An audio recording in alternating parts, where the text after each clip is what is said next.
Ah, c'est bon, c'est parti. C'est parti. Alors, on y va, Rabotai.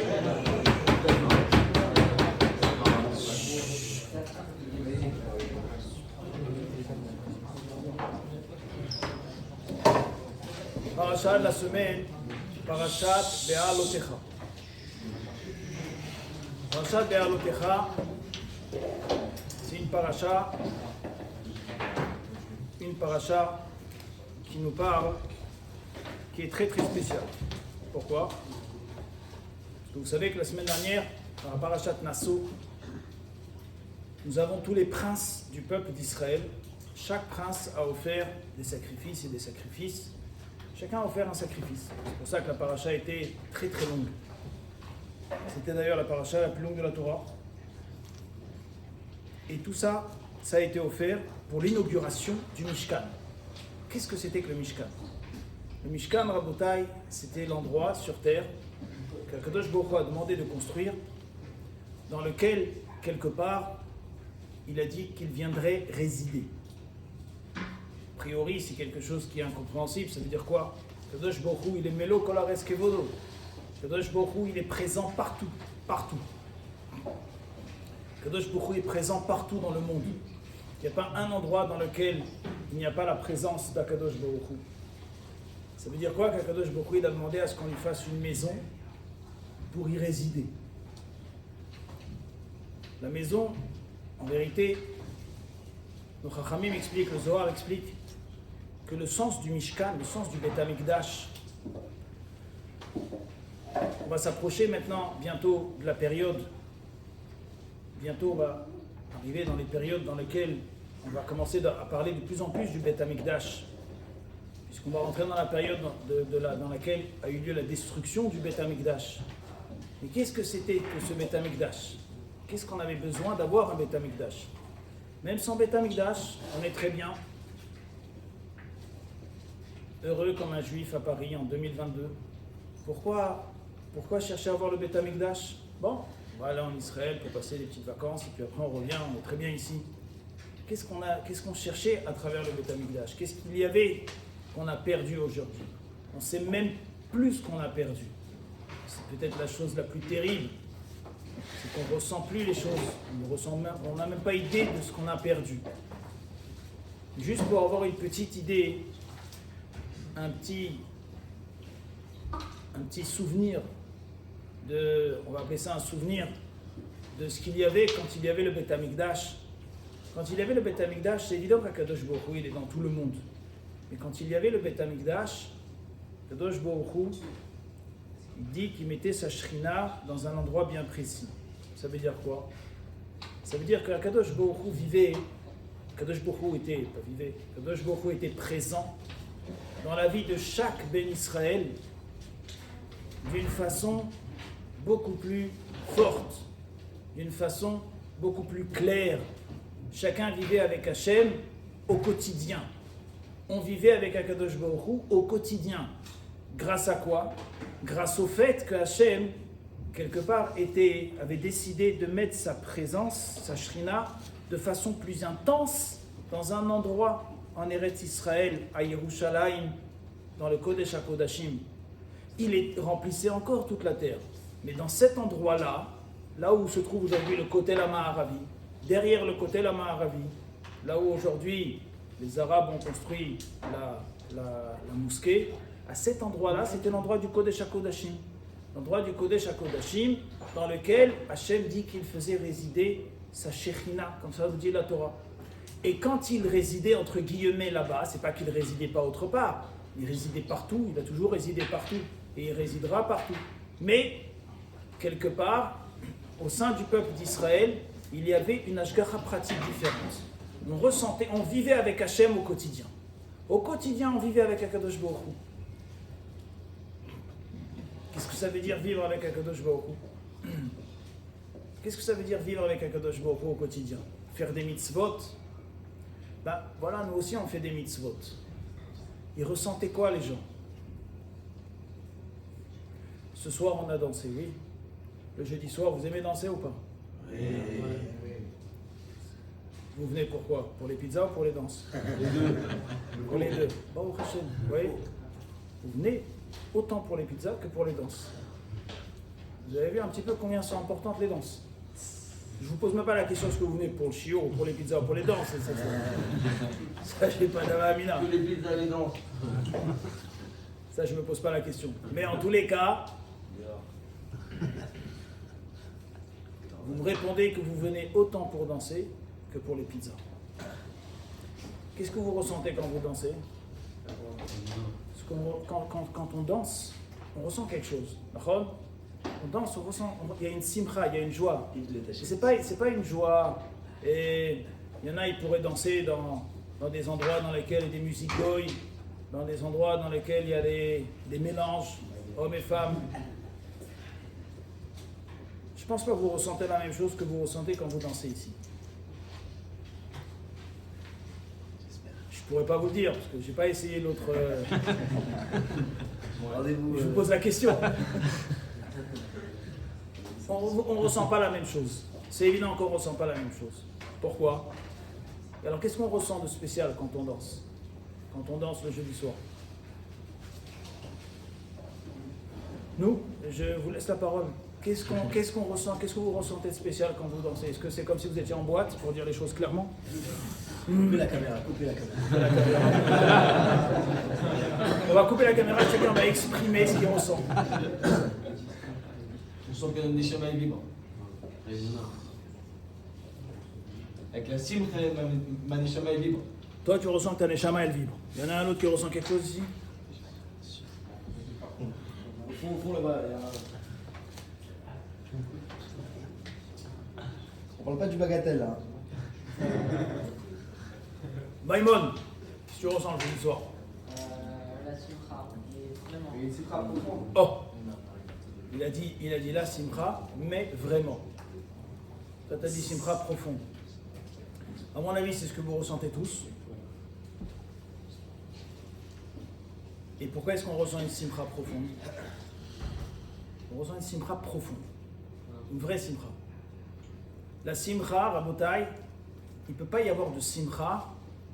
Un Yehudi, un juif ne peut pas ressentir de la simcha s'il ne se rapproche pas d'Akadosh Baruch Hu.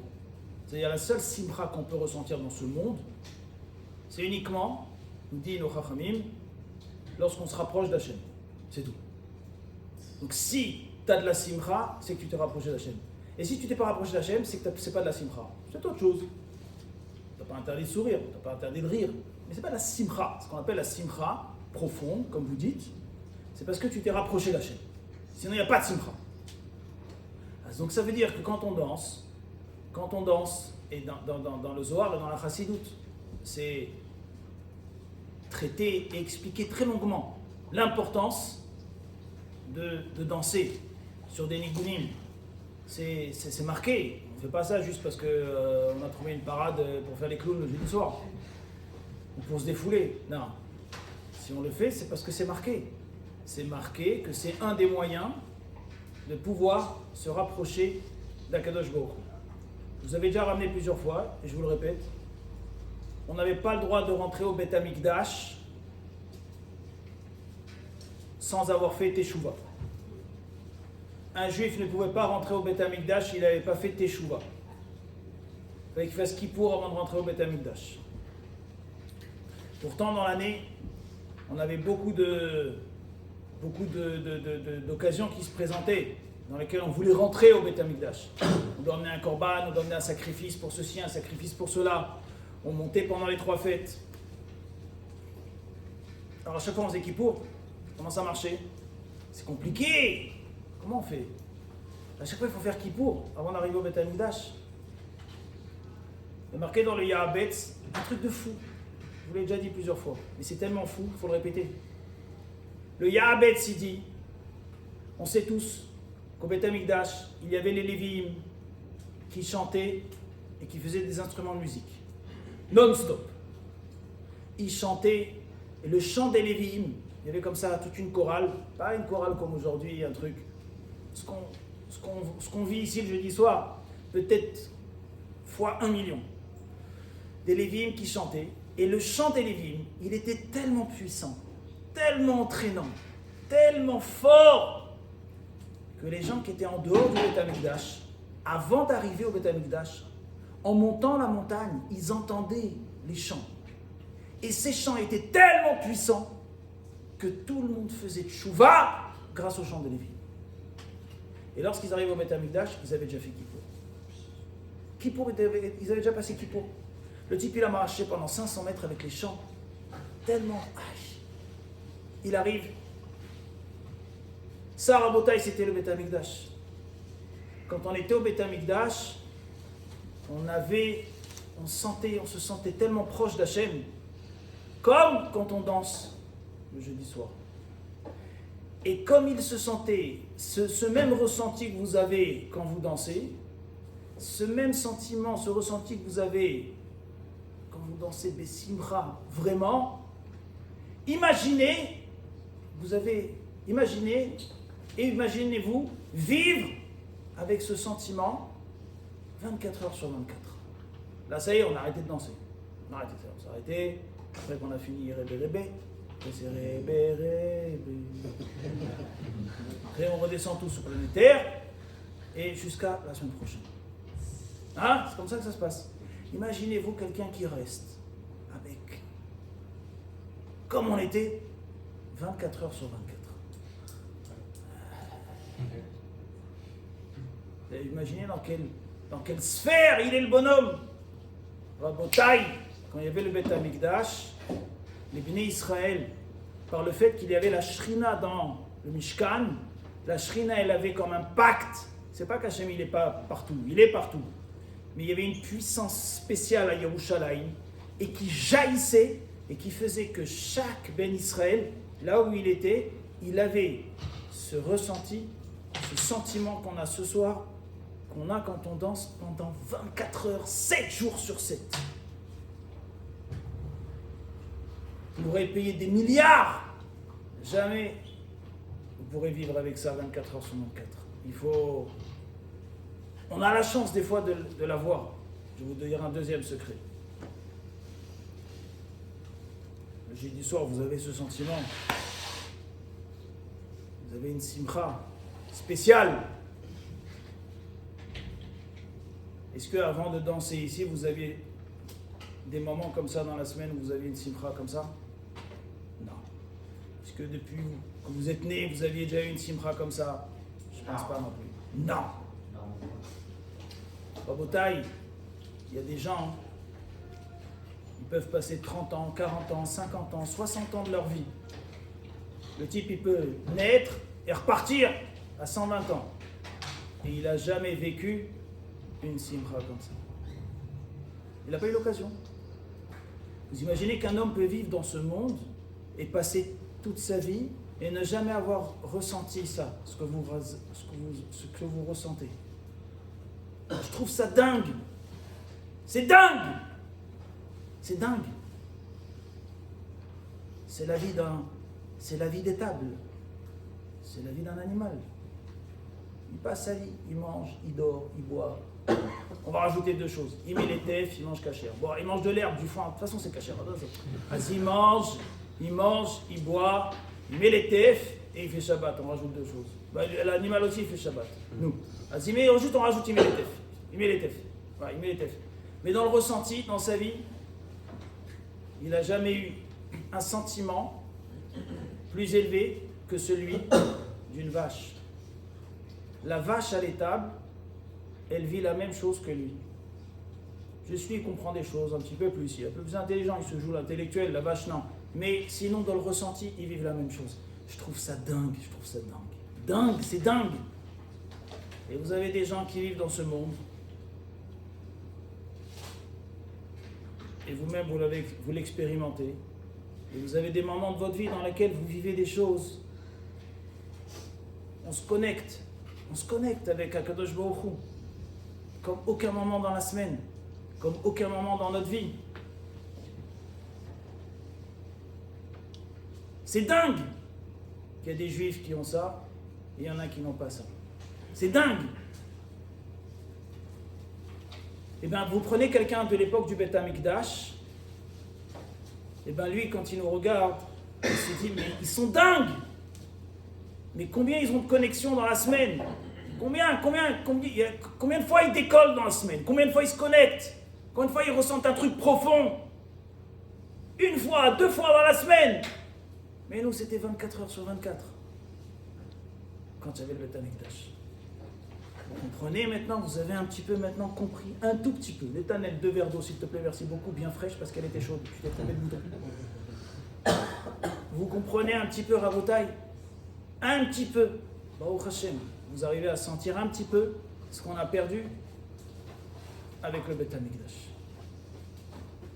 Avoir ce ressenti 24 heures sur 24. 24 heures sur 24, on est en décollage total. Il n'y a plus rien qui t'intéresse sur Terre. On décolle. On est avec Akadosh Baruch Hu. Aïe.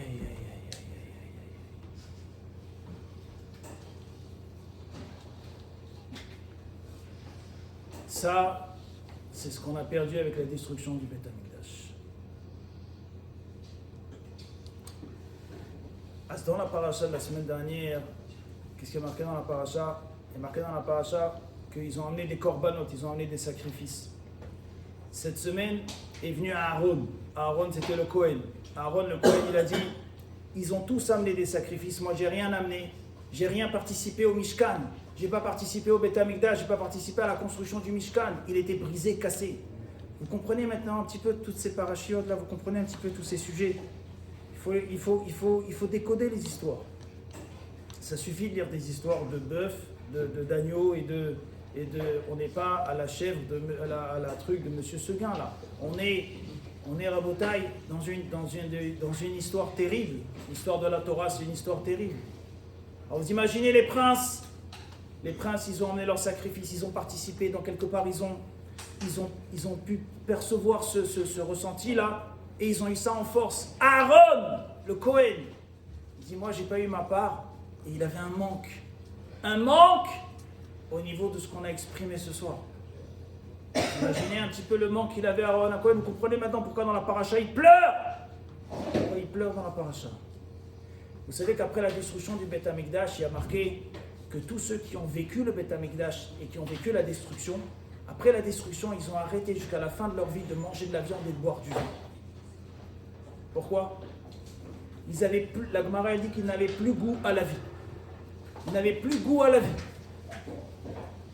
Plus goût à la vie. Pourquoi ils n'avaient plus goût à la vie? Ils n'avaient plus goût à la vie parce que, comme on a expliqué, ça veut dire il leur manquait tout. Rien n'était là. Parce qu'est-ce que Akadosh Baruch Hu il a donné à Aaron? Qu'est-ce qu'Hachem il a donné pour consoler Aaron? Aaron il a dit, moi j'ai rien reçu. Akadosh Baruch Hu il a dit, je vais te donner un cadeau. Il a donné un cadeau, Be'alotecha et Tanerot. Tu vas prendre, tu vas aller allumer la menorah. Rabotai, je voudrais comprendre qu'est-ce que Akadosh Baruch Hu il a donné à Aaron. Aaron il lui a donné l'allumage de la menorah. Allume la menorah. Et il a allumé la menorah, c'était sa mitzvah. Et grâce à cela, il a reçu quelque part, après le riz tartare. Il a reçu la menorah. Qu'est-ce qu'il a reçu dans la menorah? Qu'est-ce qu'il a reçu Aaron? Il a comblé le manque par rapport à ce que les autres avaient fait. En quoi est-ce qu'il a comblé le manque? Juste parce qu'il a allumé la menorah? Tous les Rishonim se posent la question. Qu'est-ce qu'il a reçu dans l'allumage de la menorah? Le Ramban, il dit, tellement la question était forte, mais qu'est-ce qu'il a reçu? Comment est-ce qu'avec ça, il a complété son manque? Le Ramban, il dit, par le fait qu'il a allumé la menorah, en fait, on n'est pas en train de parler de la menorah, on est en train de parler de la Hanoukia, que les bénis Israël vont allumer dans toutes les générations, pendant l'exil, jusqu'à la venue du Mashiach. C'est ça qu'il a reçu. Par le fait qu'il a allumé la menorah, il a reçu l'allumage de la Hanoukia. Bon, c'est extraordinaire comme chat, mais bon, c'est pas ce qui est marqué dans la Torah. Ce qui est marqué dans la Torah, c'est qu'il a reçu que l'allumage de la menorah. Mais si on prend juste ce qu'il a reçu au niveau de la Torah, mais qu'est-ce qu'il a reçu pour pouvoir combler le manque de Ashgacha Pratit, le manque de ce ressenti, de la présence divine que les autres ont reçu, que lui n'a pas reçu? Rabotai est marqué dans notre paracha un secret inimaginable. Aaron a reçu l'allumage de la menorah, c'est marqué dans le Zohar. Que l'allumage de la menorah, c'est ce qui a permis dans toutes les générations à ce que la Torah soit diffusée dans le clan Israël. C'est marqué que la menorah, l'allumage du candélabre, c'était pas juste un allumage d'un candélabre dans le Kodesh, à l'intérieur du Mishkan, à l'intérieur du Beth Amikdash. C'était pas juste, fallait allumer des bougies et c'est tout. C'était pas ça. Grâce à la lumière des bougies, il y avait une énergie qui sortait des lumières, dit le Zohar, et cette lumière qui sortait des Nérotes, elle allait abreuver le clan Israël au niveau de leur étude de Torah. Et toute la force d'étude de Torah qu'il y avait dans le clan Israël provenait de l'allumage de la menorah. Voilà la mitzvah qu'a reçue Aaron à Kohen. L'allumage de la menorah qui va permettre l'étude de la Torah dans tout le clan Israël. Rabotai, il est marqué dans la paracha un chidouche, une bombe atomique. Il est marqué dans la paracha que lorsqu'une personne a eu un manque d'ashgacha pratit, a eu un manque de ce ressenti-là dont on a parlé ce soir, que vous avez tous perçu, compris, vécu, ce ressenti-là, ce sentiment que les bénis Israël, eux, avaient 24 heures sur 24, que les princes avaient 24 heures sur 24 grâce au sacrifice qu'ils avaient amené. Aaron, le Kohen, a eu un manque à ce niveau-là. Comment est-ce qu'il a fait pour pouvoir récupérer ce manque? Il l'a récupéré grâce à quoi? Grâce à l'allumage de la menorah. Grâce à quoi? Grâce à l'étude de la Torah. Ce qui va diffuser la force de l'étude de la Torah, c'est ça qui va lui ramener ce manque-là. Ça veut dire, Rabotai, qui est marqué dans notre paracha, une bombe atomique. Même lorsque tu te trouves dans des générations dans lesquelles le Beth Amikdash n'est pas présent, le Beth Amikdash n'est pas là, et on a ce manque, et on ressent ce manque. Il y en a, encore une fois, ils ne savent même pas de quoi on parle. Ils ne savent même pas pourquoi on a besoin d'un Beth Amikdash. Ils sont heureux comme des Juifs à Paris. Il n'y a pas de problème, il n'y a pas de souci. Ils vivent comme à l'étable, comme en Auvergne. Il n'y a pas de souci. Ce sont tous des Bretons. Il n'y a pas de souci. Ils broutent tous. Il n'y a pas de problème. Continuez à brouter. Vous allez brouter jusqu'à 120 ans. Vous allez arriver là-haut. Vous allez être reçus par un gentil berger. Il n'y a pas de problème. Vous êtes des brouteurs. Ça, c'est pour les brouteurs. Il y en a, ils ont fait autre chose que brouter. Ils ont ressenti des choses profondes dans leur vie. Ils ont eu des connexions. Il y a eu des connexions. Alors ceux-là qui ont eu des connexions, comme vous tous, vous avez un ressenti là. Il y a quelque chose, une simra profonde. Ah, vous avez ressenti ça. Ah, vous avez compris que si c'est ça qu'ils avaient à l'époque, 24 heures sur 24, vous comprenez un tout petit peu, vous imaginez un tout petit peu, encore vous imaginez pas assez, parce que on ne s'imagine pas ce que ça peut faire.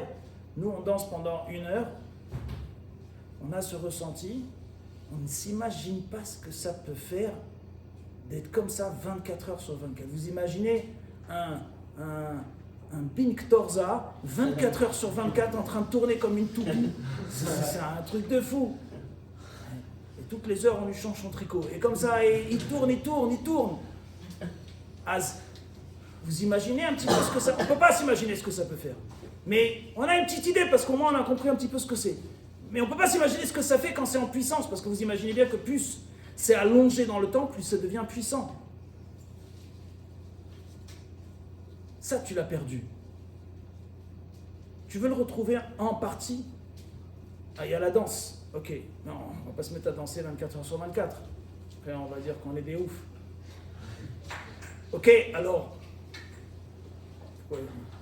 Vous savez, ceux qui sont à l'étable, ceux qui broutent, même quand ils voient les autres danser 1 heure, des fois ils se disent ils sont ouf. Ça veut dire ils ont tellement l'habitude de brouter, et tellement l'habitude d'être à l'étable, que quand ils voient des gens qui se déconnectent un petit peu, qui se connectent un petit peu, ils se disent c'est des fous. En tous les cas, il faut savoir qu'il y a un moyen de pouvoir récupérer ça. C'est notre paracha qui nous l'apprend. En partie, pas complètement, mais le récupérer un petit peu. Avoir te permet d'avoir une connexion comme ça avec Hachem, comme tu le ressens ici, mais avec un moyen différent. C'est quoi? Il y a un seul moyen. L'allumage de la menorah. L'étude de la Torah. Lorsqu'un juif étudie la Torah, lorsqu'il s'assoit à étudier la Torah, au bout de quelques instants, quand il rentre dans l'étude, que sa tête baigne dans l'étude, si vraiment il se concentre, il commence à ressentir quelque chose qui fait partie de l'au-delà, qui fait partie de cette connexion. C'est le seul moyen que nous avons, depuis la destruction du Beth Amikdash, pour pouvoir avoir ce ressenti. Deux moyens qui sont marqués dans le Zohar. Un, l'étude de la Torah, et ça c'est ce qui doit occuper tous les jours de notre vie. C'est pour ça que tous les jours de notre vie, on se doit d'étudier. Parce que si tu passes une journée à l'étable, à brouter, mais à quoi elle sert ta journée, purée de mince? Il y a marqué que le soir, avant de dormir, ta neshama, tu fais schéma, parce que quelque part, tu meurs un peu, ta neshama, elle monte là-haut. Elle va, elle rend les comptes au Créateur. Qu'est-ce que tu as fait dans la journée? Qu'est-ce que tu n'as pas fait dans la journée? Mais si tu as passé ta journée à brouter, mais qu'est-ce que tu veux? Il faut qu'il y ait un petit peu de Torah au moins tous les jours. Au moins un petit peu de Torah tous les jours. Sinon, c'est une journée qui est morte. Aucune connexion, rien. Ah, ça, c'est l'étude de la Torah. C'est pour ça qu'on est obligé d'étudier au moins un petit peu tous les jours. Et en plus de cela, il y a un deuxième moyen. Le deuxième moyen, c'est à travers le chant, à travers les danses. Vous ne pouvez pas savoir combien il y a de textes du Zohar qui parlent de l'importance des chants et de l'importance des danses et qui expliquent le mouvement des pieds. À votre grand étonnement, le Zohar explique le mouvement des pieds et le mouvement des mains. Et quand on frappe des mains, il dit le Zohar, qu'est-ce qui se passe au moment où on frappe des mains? Et au moment où les pieds s'élèvent du sol. On se dit, bon, on danse, c'est comme ça qu'on danse, c'est tout. Mais vous ne pouvez pas imaginer, dans le Zohar, c'est les secrets de la Torah quand même. On n'est pas en train de faire un cours de gym. Le Zohar, combien il valorise et il explique tous les mouvements d'une danse. Et qu'est-ce qui se passe au moment de la danse? Et qu'est-ce qui se passe au moment du chant? Ce sont les deux moyens qui nous restent depuis la destruction du Beth Amikdash.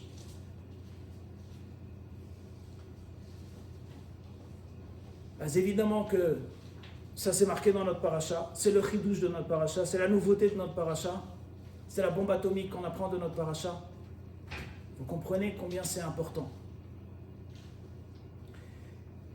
Et je vais vous donner un dernier secret.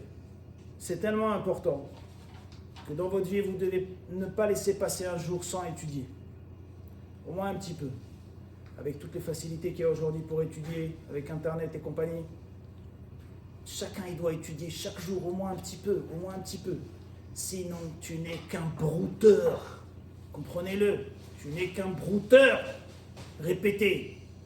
Sinon, nous ne sommes que des brouteurs. Très bien. Donc ça, c'est une chose. Et deuxième chose, on a expliqué que c'était à travers les chants et les danses. Sachez que c'est marqué que des fois, un homme, dans sa vie, il n'a pas forcément envie d'étudier. Et des fois, on a un besoin comme ça. On ne se sent peut-être pas très bien. On a un besoin de se rapprocher d'Akadosh Baruch Hu.